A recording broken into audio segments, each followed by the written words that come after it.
lovely foodies. Today we'll be making these super soft Nutella pies and cheese pies, and we'll be using the magic dough I already shared with you. If you haven't watched it yet, I'm leaving its link in the description box below. It is eggless, takes no time to make. You can use for both sweet and savory pastries.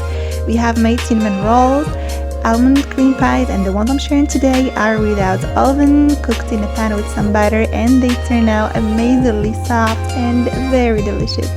So if you like them, don't forget to show love with thumbs up, comment, share, and subscribe, and let's get started.